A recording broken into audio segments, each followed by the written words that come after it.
Merci, Monsieur le Président.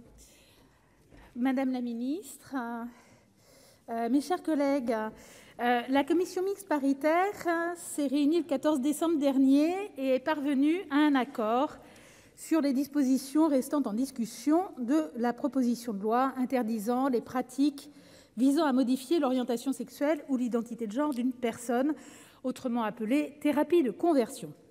À vrai dire, l'accord a été obtenu assez rapidement, la commission mixte paritaire ayant retenu, sous réserve de quelques améliorations rédactionnelles, le texte que le Sénat avait adopté.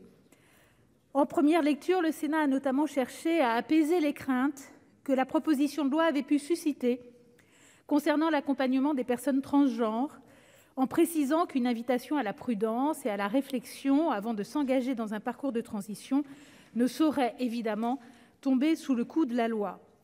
Nous avons également complété le texte sur le sujet de l'autorité parentale afin que le juge pénal se pose la question de son éventuel retrait en cas de condamnation d'un parent. Et nous avons ajouté une circonstance aggravante lorsque les faits sont commis par un médecin et que la victime est mineure. Ces modifications ont enrichi la proposition de loi sans remettre en cause ses objectifs. Il s'agit de sanctionner des pratiques d'un autre âge qui prétendent modifier, via des pseudo-thérapies ou des rituels religieux, l'orientation sexuelle ou l'identité de genre d'une personne. Si ces pratiques semblent heureusement peu répandues dans notre pays, il me semble important que la représentation nationale pose un interdit clair dans le code pénal, ce code exprimant les valeurs et les principes auxquels une société est attachée. Je vous invite donc, mes chers collègues, à approuver les conclusions de la commission mixte paritaire de manière à ce que ce texte puisse entrer en vigueur rapidement. Notre vote marquera l'aboutissement d'un travail de réflexion et de conviction engagé il y a maintenant plusieurs années sur l'initiative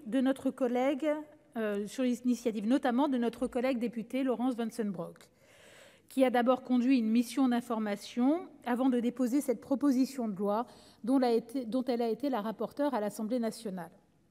Je sais que nous pourrons ensuite compter sur l'engagement des acteurs du monde judiciaire et sur la mobilisation du monde associatif pour faire vivre sur le terrain ces nouvelles dispositions.